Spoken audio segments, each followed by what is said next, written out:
به هوات هنوزم عاشقونه، چه تنها شهر رو قدم میزنم، دیوونه وار تو رو صدا میکنم، سکوت شهر رو به هم میزنم.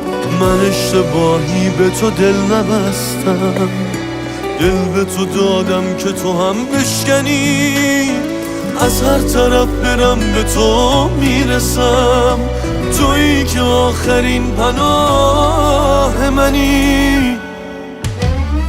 هنوزم با عکسات تو بارون تو این کوچه ها را میافتم، همیشه تو قلبم میمونی، این حرفا به هیچکی نگفتم، نفس هامو پای تو میدم که خندت به دنیا میارزه، یه جوری بهت تکیه کردم که پشت یه دنیا بلرزه.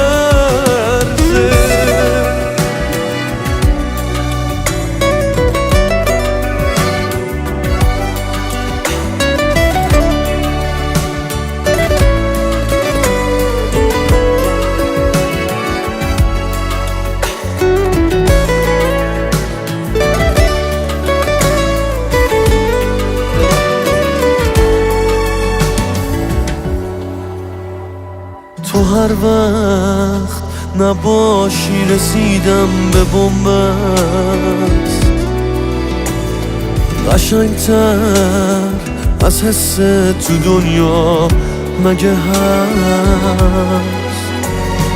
تویی که تنها تکیه‌گاه من هستی، تو هم چشم به راه من هستی، همیشه هستی.